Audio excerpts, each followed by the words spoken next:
This is Gary Atencio with CNTV, and today we're in Denver, Colorado. I'm here at 1720. Since 2018, this nonprofit has been introducing the public to the actionable, empowering, and life-affirming truth found in the living Word of God. I am here with the co-founders, Martin, Dustin. Thanks, guys, for joining us here today. Martin, let's start off with you. I've sat down with you before because basically you're a successful entrepreneur in a whole different industry. But regardless of the industry you get involved in, it seems like helping people, helping pets, helping God's creatures really is what you're called to do. Share with me a little bit about your background and why you decided it was important that a nonprofit like this would exist. Well, my background is in counseling, as well as my other trait in prosthetics and orthotics. But more recently, Dustin and some other groups of men in my little community, we got really motivated in doing something very different and helping people reclaim a little bit of the kingdom that God's entrusted to them. And doing that in a way that I don't find in church, I don't find in men's communities, women's communities. So it was this idea to bring what we can offer to people. That is excellent. Dustin, let me ask you, basically, you are a registered psychotherapist. You are a Christian coach, really, if you will. You have 2 degrees from 2 different universities. Sounds like a great success story, honestly, but as we know, sometimes there's a basement journey that gets us to that point. Share with me a little bit about your background for the viewers so they can understand where you come from. Sure. I grew up on a very poor side of Houston, Texas, actually a place called Pasadena. Grew up there as a child. Sort of wandered around. My parents were divorced, sort of found my own way through life, and ended up moving in with my grandparents about 15. And that really changed my life spiritually, because my grandparents were very founded in the Christian faith, and we sort of started that journey there. But what I can tell you is that since then, I've been homeless. I've lived in a basement with my family. Actually, it was my sister-in-law's basement. I've gone through failed businesses. I've tried to be an entrepreneur several times, and what was funny about that is, well, not the failure, obviously, that was not funny, but what was funny about that is, as I look back on it, it was always about helping people and trying to change people's environment or trying to change people's experience either with work or with life. And as I've slowly but surely zoned in on what motivates me, it is that idea of helping people. And ever since then, my life has taken a skyrocket, fun ride straight to the top. I can see why you two met up here. Sounds like the same concept coming through for both of you. I mean, guys, we grew up, growing up in school, learning quite a bit. We maybe played some sports, yet it was pretty quick for us to realize that a coach was important for us to win on any team out there, a support team. Yet later on, we're caught up in the game of life. And quickly enough, we realized that we don't understand that as a coach is needed sometimes in the game of life.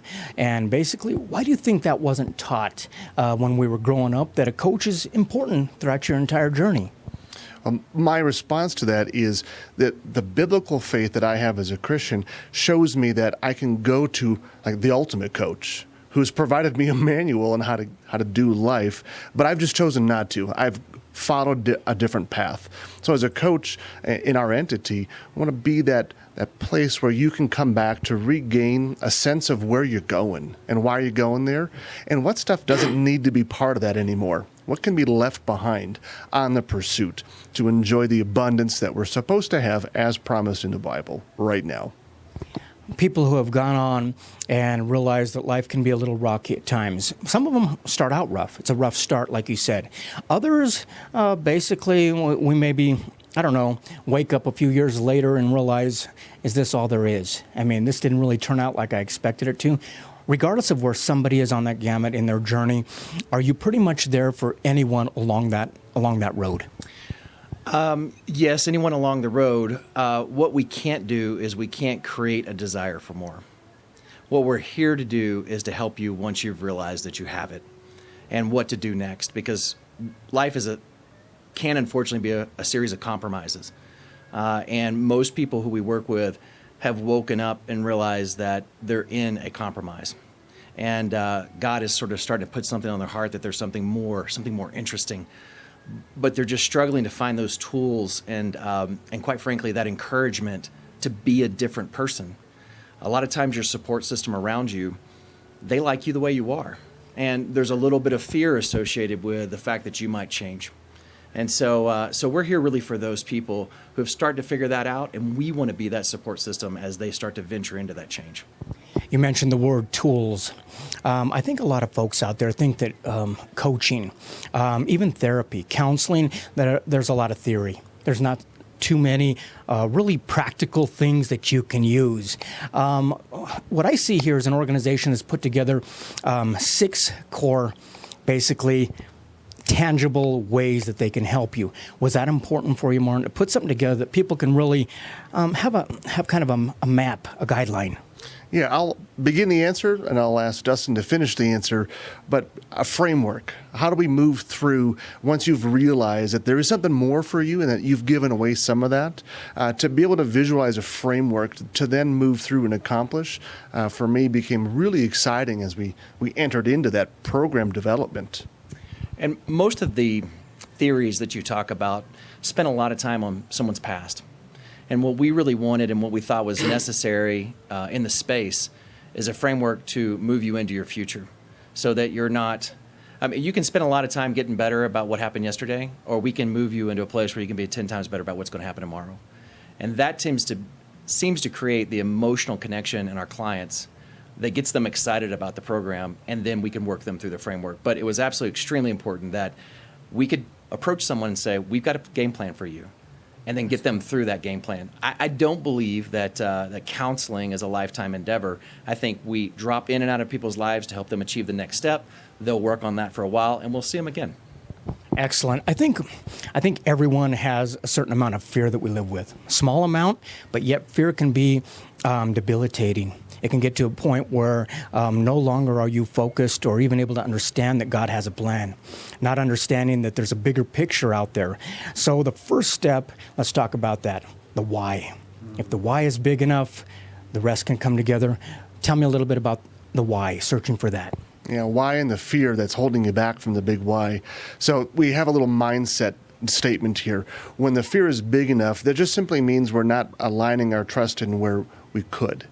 So our trust from what God has. And then the why, we're going to do some big things. We're going to move forward into the future with a lot of energy.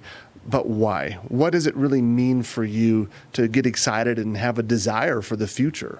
And that why helps us begin to align with what are you really wanting in life and what's really promised to you. I think as youth, we kind of know that why more than we do later on in our life. I mean, quite honestly, do you feel that almost the learning process, once you got the why down, now the learning process is almost an unlearning of some of the beliefs that were put in your path throughout the way, and you realize what you guys call detox, basically getting rid of some of this stuff. Is that what you find? Yeah, I think I love that, and the reason why we focus on that so much is you develop an identity. And quite frankly, what people think is they think that identity is who they are. It's just a series of choices you've made. We've worked with men who are thinking about starting consulting, and they'll say, well, I'm not a networker. That's his identity. The reality of it is yes, you are, if you want to be. So let's start to redefine that. And that's that detox. Sometimes, quite frankly, the stories we tell ourselves are much more painful, much more challenging. I don't deserve that. I'm not good enough for that. I'll never be enough. And that enough question, quite frankly, that's a big one. And the answer is you are if you start to be. And that's why we really start to deal with these stories and the detox process. That is interesting. My son told me last week that knowledge is power. I replied back and said knowledge is potential power. Because, I mean, we all can have the knowledge, but unless we're able to take what we've learned and we're teachable, we're able to be taught. I see that as a step right in the center of the core there. Tell me about that. Well, how come you have to kind of surrender what you knew in the past and take on something? So I have a teachability problem. That's a common statement where what you're actually saying is the kind of guy that I am right now, or the kind of gal that I am right now, doesn't do that, can't do that, isn't able to do that, would never do it. We just start to box ourselves in. And what we're actually then doing is separating ourselves away from what God has already created in us. So if I'm not teachable, I can't change. I'm just going to get stuck in the own prison of my own making. And if I'm not teachable, I can't do anything new. But what I'm really saying is I can't let go of the old narratives and the old past baggage, and I'm stuck in a prison cell, and the door is open. I'm still sitting in it. If I'm not teachable, I can't move. That is interesting. So once you get the why, I mean, that's pretty eye-opening.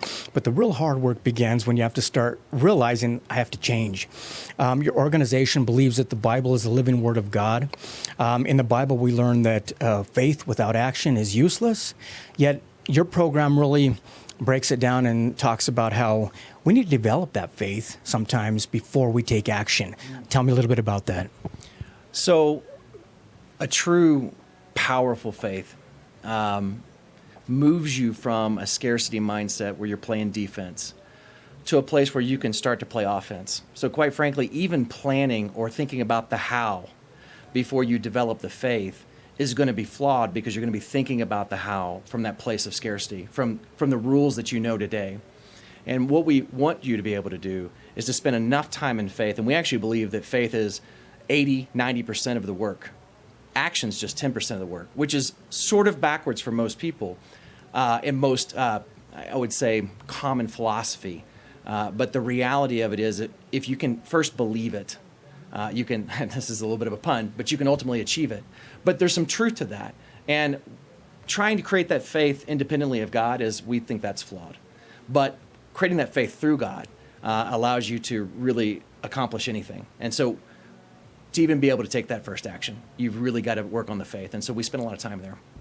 That's interesting. So once you have the why down, you have detoxified your mind, if you will, from past limitations. You basically build up your faith, take some action. You mentioned mindset. I mean, I hear so much out there about anymore our thoughts can almost rewire our brain. Talk about a mindset. Have you experienced that? Do you see that in people where basically they're not even the person they were before, and they have moved forward a little bit closer to what God's image of them is? Yeah, we like to use gravity as our analogy here. But when we take away the old narrative stories we're telling ourselves, we get humble, we become teachable, and now we start to get drawn towards what we're really excited about. That person will not be able to tell you when the change occurred, but they're thinking differently, and now they're allowing the excitement of the abundance that they have to pull them forward in a way that they don't even expect. And sometimes they're even surprised when you make it aware and you say, wow, you're really different. Look at you. Oh, yeah. I didn't even notice. It's so amazing. When I look at the 6 core steps, when a person looks at them, they almost look a little too simple. I mean, really, it looks like a pretty simple formula that God has put together for people. Yet at the same time, I've been there, I've had the knowledge, and then it kind of fools you because of the fact that you think you have it or you think you've mastered it. And before you know it, you're falling back into a habit, falling back into the old ways, and you're not able to execute what you know. Is that something that you try to keep people from going back into once they start feeling probably pretty good about themselves? Absolutely. Like I said, there's a process of learning the steps and getting there, and then you're going to start to execute those, and you're going to be on a high, and you're going to really start to do that right away.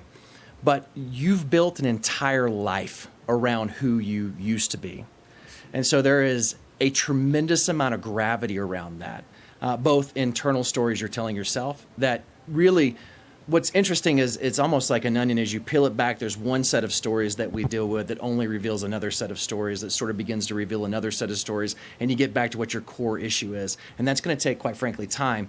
And as you progress, you're going to start to discover these. You're going to run into your next limit. And so so it's always going to be it's a lifelong process, but it's an exciting process because as my friend Martin here mentioned, you now have a vision for your life that is so powerful, so exciting that you're willing to go through this process. And we're here for people all the way through that. We're here to reinforce that. We're here that, hey, I'm starting to hit another wall. Let's talk about it. Let's get there. Let's unpack that. And what's interesting is we will probably go back to the same cycle again, because it's a continual process. It's sort of like a diet. You can't diet just for a month. It has to become a life. It has to become a lifestyle, right? You don't eat well to lose weight. You eat well to be well. And likewise, you go through this process not to have an event, but to change your life, to become this kind of powerful being that can, quite frankly, and we honestly believe this, can either change a very small part of your world or could change the entire world. That is excellent. I mean, basically, you've given us tangible tools, a way that we can be supported. Basically, God's image for us.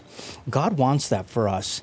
Yet, at the same time, there's a force that doesn't want it for us.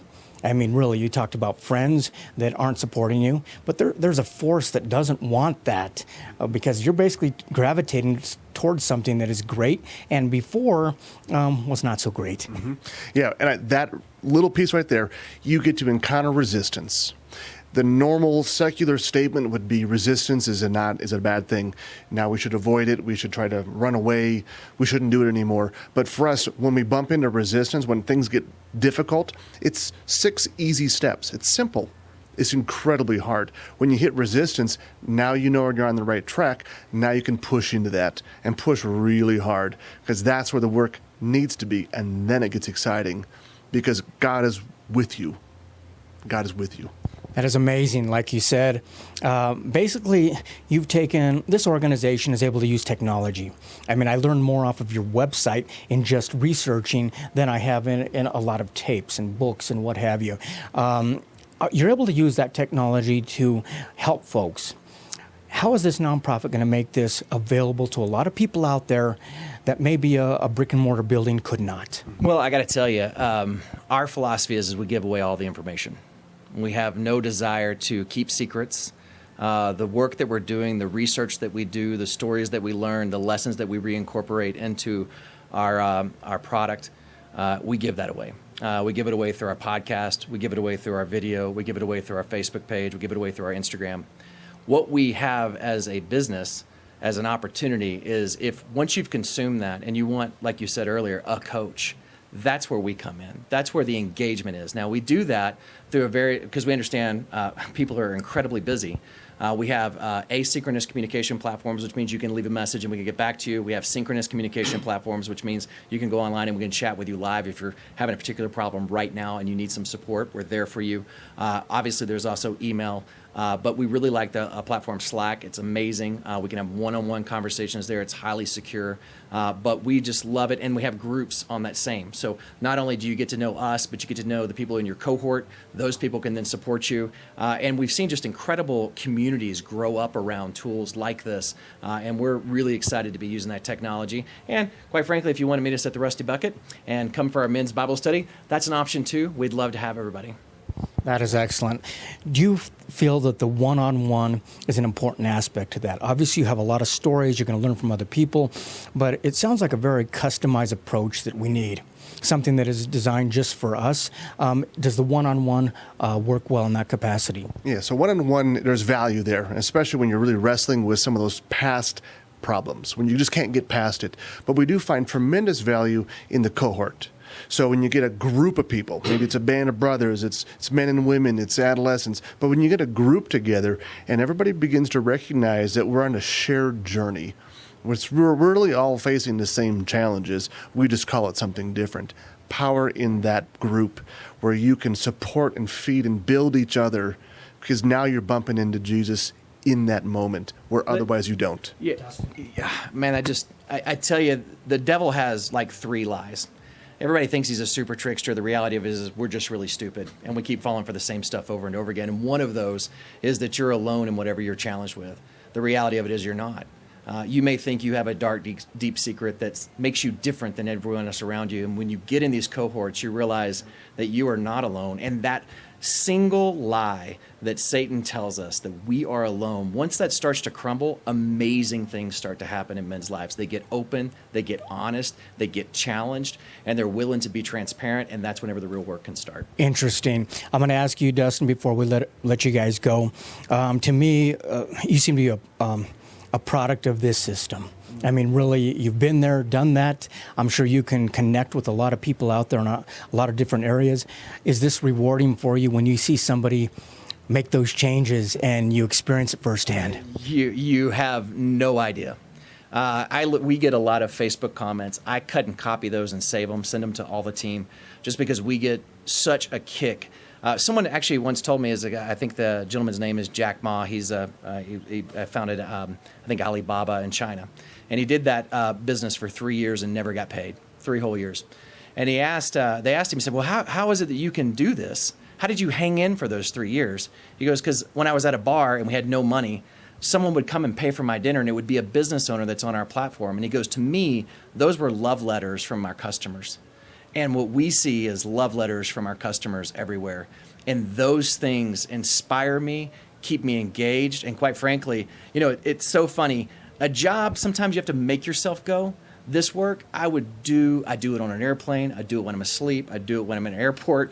I do it while I'm in a hotel, just because I'm so inspired by the stories that we see and the change that we see in men and women. That is excellent. Martin, let's leave the viewers out there with one last thing, and that is the name 1720 of this nonprofit. Obviously, the power of faith to move a mountain. Tell me about how the name came about. Yeah, as we were wrestling with what is it that we're going to call this thing that we're doing and want others to participate in, barriers in our life, mostly self-imposed, sometimes not, but with the faith of a tiny mustard seed, so almost immeasurable, an entire mountain can be moved. The barrier can be moved just like that. So the faith of a mustard seed allows us collectively to move into the kingdom now. Take ownership of your kingdom. Take a look at the screen right there, folks. You're going to see their website. On the website, you're going to learn more about the mission of this organization, brand new for 2018. 2 gentlemen that came together basically with a common thread, and that is of helping people.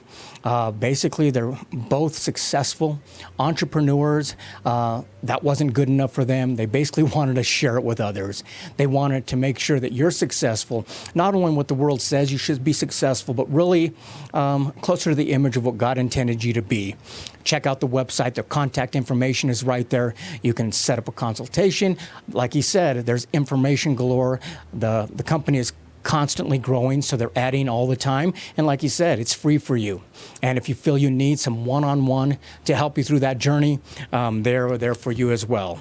Once again, that is 1720, located right here in Denver, Colorado. This is Gary Atencio with CNTV. And if you don't know, now you know.